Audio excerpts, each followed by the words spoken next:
Shalom, shalom à tous les aigres royaux, bienvenue dans la présence glorieuse de notre Dieu. Nous sommes connectés au trône de la grâce. Il y a une visitation particulière pour ta vie, pour un domaine bien précis à l'instant même. Et je voudrais prier pour toi, là où tu te trouves, quelle que soit la situation que tu vis, si tu es paralysé, si tu es malade dans un lit d'hôpital, si les médecins, les hôpitaux t'ont rejeté en disant que ton cas est impossible, sache que tout est possible à celui qui croit. Tout est possible à celui qui croit. Alléluia.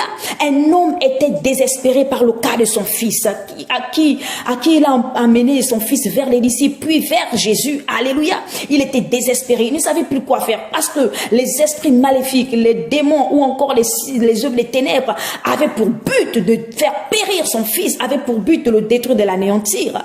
Oh, aigle royal, je ne sais pas la situation que tu vis, mais je suis en train de te dire que tout est possible à celui qui croit. Est-ce que tu crois encore? Est-ce que tu crois que ta situation peut changer, que ta situation est sur le point de changer? Je suis venu te l'annoncer. Oui, ta situation est sur le point de changer. Cet homme était désespéré. Cet homme ne savait plus quoi faire. Cet homme pleurait pour son fils, oh, qui était saisi et jeté dans le feu, jeté dans l'eau. Cette histoire, c'est une histoire qui s'est passée dans le livre de Marc chapitre 9 à partir du verset 21. Alléluia. Je vais lire la parole de Dieu afin d'encourager quelqu'un et te dire que ta situation est sur le point de changer. Ta guérison est là. Ton miracle est là. Si tu es rejeté, si tu es abandonné, si tu es méprisé, si tu es, oui, humilié, ton rétablissement, oh, Dieu est sur le point de laver ta vie.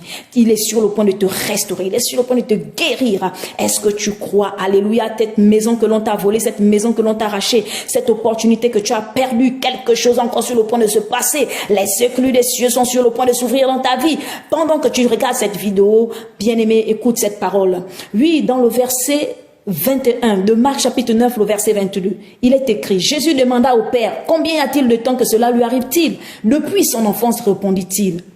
Et souvent l'esprit l'a jeté dans le feu, dans l'eau, pour le faire périr. Voilà, c'est le but des œuvres des ténèbres. C'est de te faire périr, de t'effacer de la surface de la terre. Je suis en train de t'annoncer que ton cas va changer. Ton cas, ta situation est sur le point de changer parce que l'œuvre de Dieu, les œuvres de Dieu sont sur le point de se manifester, de s'accomplir dans ta vie. Alléluia. Le verset 22, Jésus dit: si tu peux, tout est possible à celui qui croit. Alléluia. Aussitôt le père de l'enfant cria: je crois, viens au secours de mon incrédulité. Oh, alléluia. Je voudrais que tu crois. Cet homme qui était désespéré, cet homme qui était découragé, il a vu que Jésus c'était son opportunité. Il a vu que Jésus était sa solution. Il a vu que Jésus était sa guérison. Jésus était son miracle. Alléluia. Et Jésus est là maintenant pendant que tu suis cette vidéo. C'est ton miracle, c'est ta solution. Alors est-ce que tu peux crier: viens au secours de mon incrédulité? Et je crois que quelque chose se manifestera sur ta vie à l'instant même. Pendant que tu le dis, je déclare sur ta vie au nom de Jésus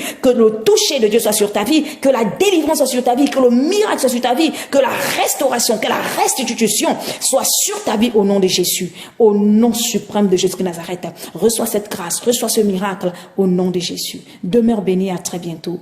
Que le Seigneur te visite de manière particulière. Amen.